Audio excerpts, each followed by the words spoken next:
Hi there. Good morning, good afternoon, good evening, whatever time it is. As always, happy whatever day it is, and welcome. I'm Larry Erickson.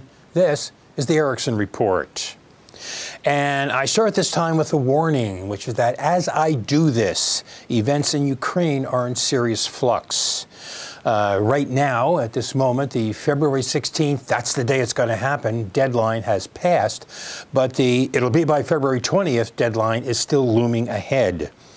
Meanwhile, Russia's been saying it's pulling back some of its troops from the border, and the NATO countries say they see no sign of this. And some analysts also says that it doesn't really matter because even if he does it, it's just a trick, while hints about talks on other topics are being bandied about by both sides.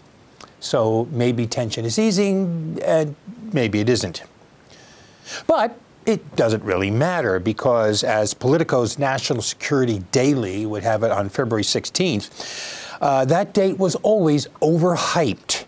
And the real important day is February 20th, or shortly after February 20th, or March 1st. Or maybe it doesn't matter because, as one person they quoted said, just because these dates come and go doesn't mean the risk is any less. So in other words, just be worried all the time. Things could be, and in fact likely will be, clearly different by the time you see this, which actually reflects the difficulty of trying to cover, ongoing changing current events in a 2-week time frame. But still, the result is that I decided to plunge ahead with what I was going to do anyway. And if events prove that I got things disastrously and totally wrong, so be it, and I won't hide from my failure. So let's go. Last time, amid the growing drumbeat of war at any moment, I made the prediction that Vladimir Putin would not invade Ukraine. Among the reasons were my contention that if he intended to invade, he would have already done it. There wouldn't have been this long-term, slow-mo buildup, giving both Ukraine and NATO plenty of time to plan a response. And that his real intention was to make a declaration that NATO could not continue to act on matters of European security as if Russia did not exist, to remind the West that Russia is still a player in these matters, and it does have what it regards as legitimate national security concerns about NATO's expansion.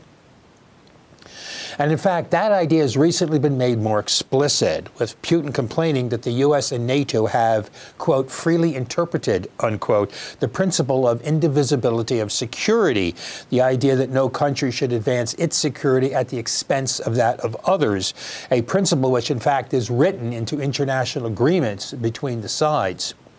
In other words, he was actually sarcastically accusing NATO of interpreting the phrase indivisibility of security in whatever way it finds most convenient at a given moment, without regard to any objections or concerns Russia might have.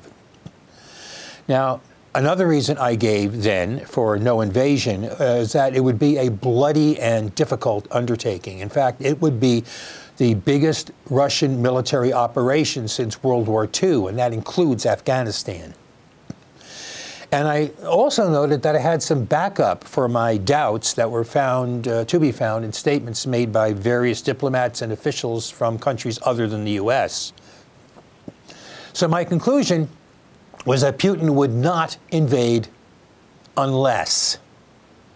And I left it there, saying that the following show that if things had not yet proved that I'm a lousy prognosticator, that I'd finish that sentence then. Well, it is now then, and time has not yet proved my failings, so here we are. Simply put, the unless here revolves around what the U.S. and NATO, which I keep saying, even though U.S. and NATO really means the U.S. as a practical matter, but around the response the NATO and the U.S. make to Putin's posturing.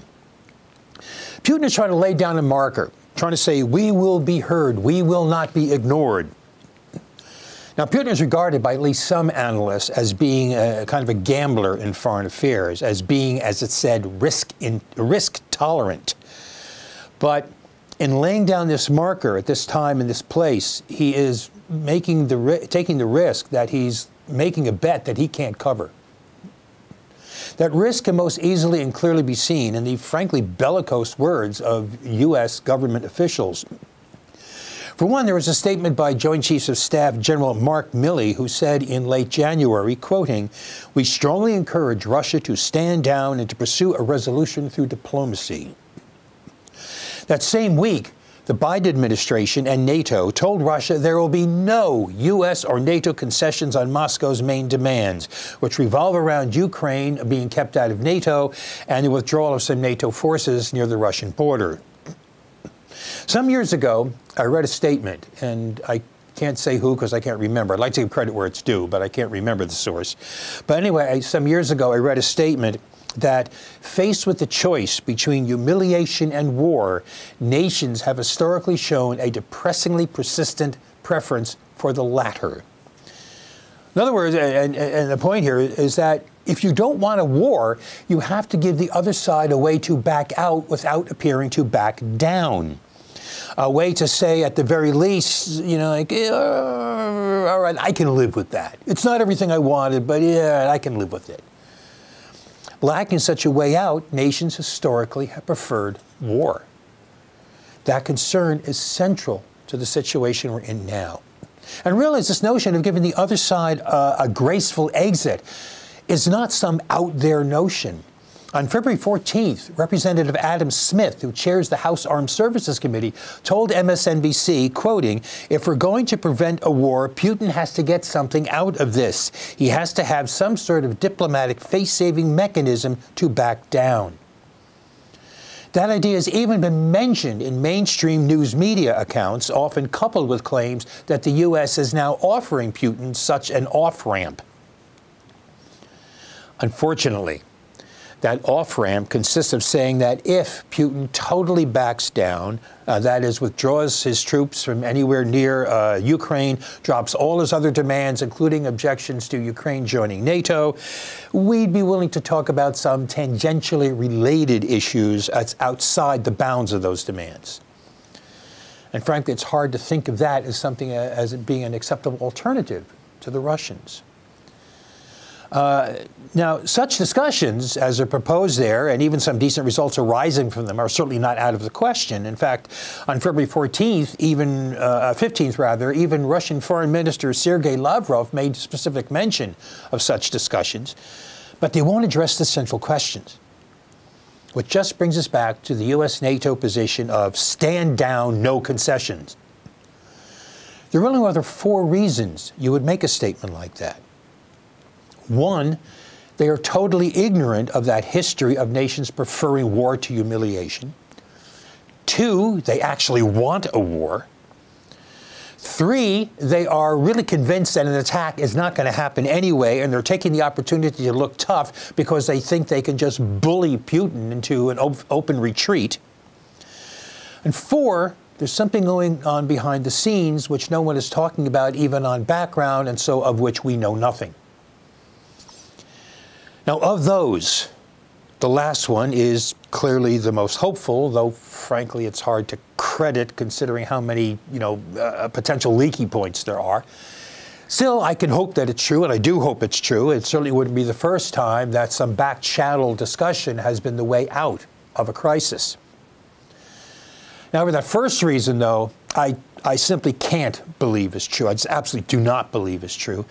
And the second one, I desperately want to believe and fervently hope is true. But that leaves us with what I think is the most plausible option. They think they can bully Putin into backing down. In fact, a hint of that confidence can be found in the fact that at the same time the U.S. was declaring no concessions, NATO Secretary General Jens Stoltenberg declared that Russia should not only withdraw all of its forces from in and around Ukraine, but also Georgia and Moldova. Frankly, if that's the game being played here, it is an insanely dangerous one. Particularly when you bear in mind that Putin holds the 1990s. This is the time of the breakup of the Soviet Union, the loss of Eastern Europe, and the expansion of NATO. Putin regards that period as a decade of humiliation for his country, and that's an experience he is unlikely to be willing to repeat. Okay, in light of all that, what can be done now? There have been several ideas advanced. Let's run through a few. You have to realize Ukraine is the key. So one idea is to simply accept Moscow's insistence that Ukraine be permanently barred from ever being a member of NATO. Now, that's actually not a bad idea, and I'd actually go beyond that for reasons which I'll get to later on. But right now, the point is that simply is not politically viable. It would be almost as much of a humiliating retreat for NATO as what NATO is demanding of Russia be a humiliation for them. It's simply it's simply a non-starter. However, what could be done is to emphasize the fact, and it is a fact, that there is no reasonable prospect for Ukraine being in NATO anytime in the foreseeable future, if in fact ever.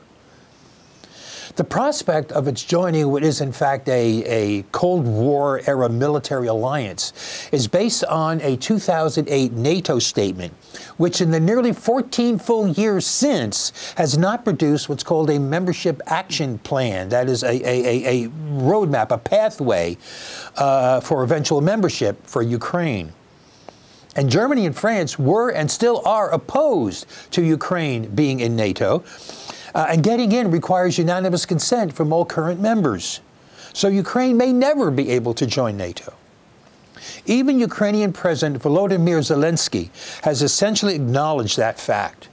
During a meeting with German Chancellor Olaf Scholz on February 14th, Zelensky said membership in NATO was going to take longer than expected and described it as a dream. That is something Kiev hopes to get to someday, but who knows when or frankly even if.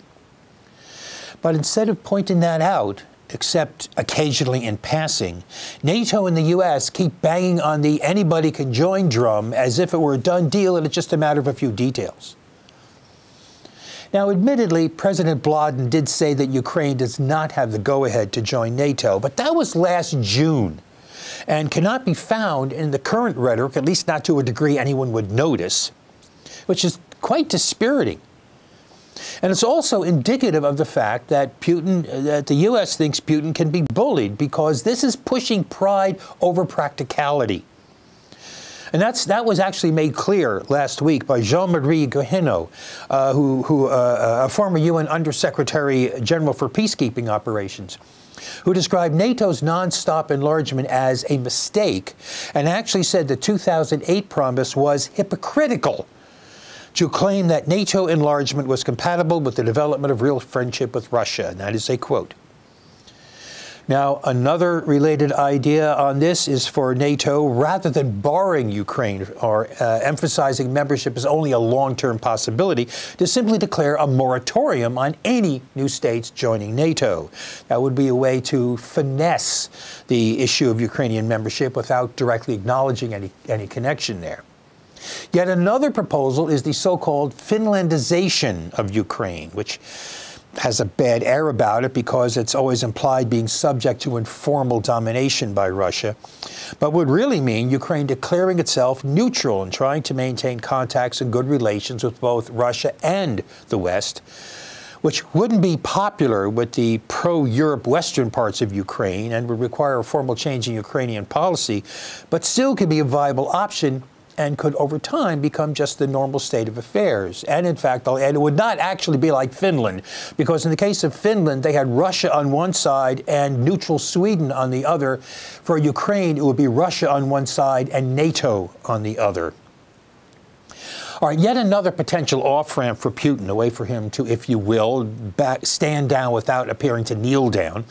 Something that would give him the face-saving mechanism would be for the U.S. and NATO to insist that Ukraine fulfill its obligations under a 2015 peace deal regarding two breakaway pro-Russia provinces in the Donbass region in the southeast of the country of Ukraine.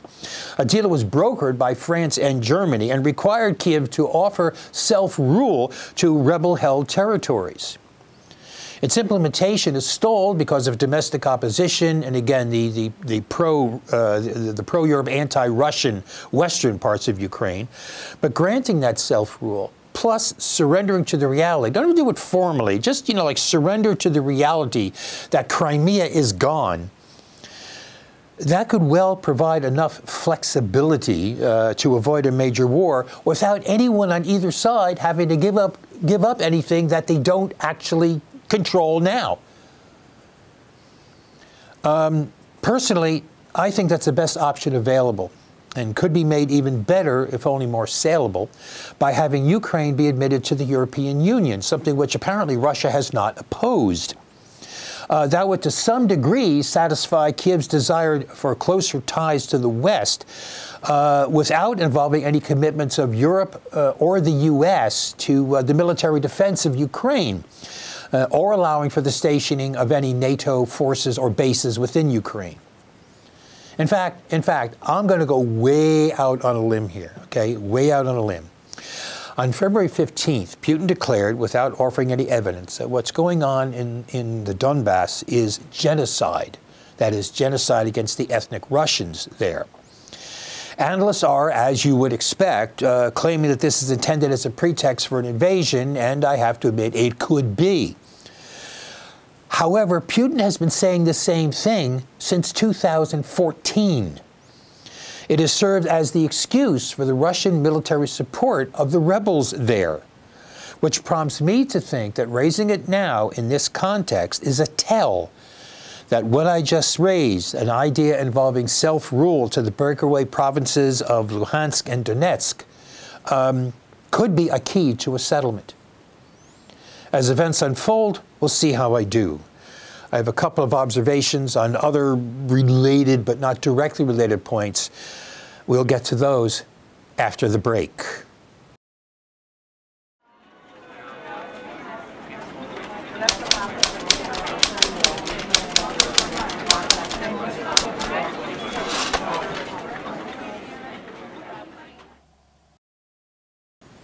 And we are back. All right, moving on to those related but not directly related points. One is to note how quickly, how easily the government, in fact, all governments, as soon as they mention war or even just foreign policy, we're supposed to just shut up and believe. On February 3rd, State Department PR agent Ned Price claimed the U.S. had intelligence suggesting Russia was planning a false flag operation propaganda video to justify an invasion of Ukraine, complete with dead bodies and crisis actors posing as weeping mourners. When AP reporter Matt Lee asked for evidence, Price repeatedly said the evidence was what he just said. That was the evidence. Before finally cutting off Lee by saying, if you doubt the credibility of the U.S. government, of the British government, or of other governments, and want to find solace in the information that Russia is putting out, that's for you to do. The same day, White House PR ad rep Jen Psaki reacted with incredulity when NPR White House correspondent Ayesha Rasco asked if there would be any evidence offered of the claim that ISIS militant Abu Ibrahim al-Hashimi al-Qurashi, and I'm sure I've mangled that name, but the claim that he detonated a suicide bomb that killed himself, his wife, and his children, rather than that he was the victim of a U.S. airstrike. Psaki responded by saying, people are skeptical of the U.S. military? And they are skeptical that they are not providing accurate information, and ISIS is? Now, in both cases, the immediate response to a question, to just wanting evidence, is either you shut up and believe us, or you are saying you believe our enemies, with just a soupçon of believe us or you're un-American. What's really disturbing is how much of the media willingly embraces that same sort of idea. For an example, that Politico National Security Daily I mentioned earlier says Putin wants to reclaim the narrative after the U.S. exposed many of Russia's plots, making specific reference to the business about his false flag video operation. That is unquestionably absorbing and repeating the very claim for which Ned Price repeatedly failed to meet a challenge to offer any actual evidence at all. And by the way, if you doubt that liberals are any less likely to swallow it than any right-winger is to just swallow militarism from the government, just watch MSNBC pretty much any night of the week. Next, I want to get back to what I said about permanently barring Ukraine from NATO as a not bad idea. The reality is that, as I also said, NATO is a military alliance born in, based on and still driven by the shibboleths and demons of the Cold War. For decades, it was presented as a response to the threat of the Soviet-dominated Warsaw Pact, even though NATO predates the Warsaw Pact by 6 years. But even if you grant that, even if you grant it's a response to the threat, with the collapse of the Soviet Union, the evaporation of its control over Eastern Europe, at that point, the purpose of NATO, its reason for existing, evaporated as well. But instead of being disbanded as part of the predictable celebrations about having won the Cold War, NATO plunged ahead with an aggressive expansion. Remember this map? This map I showed you last time, the one where every nation in blue to the east of that purplish line was added to NATO after Mikhail Gorbachev was assured during discussions about reuniting Germany that NATO would not expand 1 inch eastward. According to Mary Surratt, a post-Cold War historian who wrote a book about those very negotiations, she says contemporaneous notes, letters, speeches, and interviews show that Western leaders were already contemplating NATO expansion to the east even as those discussions took place. It was always the plan. So what I would say we should do is revive what was for some decades an issue for the left and the international peace movement, but which for some reason has faded. Actually, I can give a couple of reasons, but I won't go into them now because it's not really relevant to the point at hand. What we should do is get back to an issue that was raised by the left in the international peace movement. Don't just not expand NATO, disband NATO. Break it up, shut it down, close it. It is a Cold War dinosaur that has become, as it is at this moment, more of a threat to spark a war intentionally or unintentionally than it ever was to prevent one. It's time, it's past time for it to just go away. If you want cooperation, including on mutual security, you have the Organization for Security Cooperation in Europe, the OSCE, of which Russia and Ukraine are already members. If it's more economic and cultural ties you're interested in, you have the European Union. What we don't need is a rehash of the Cold War, but that is in fact what we are seeing.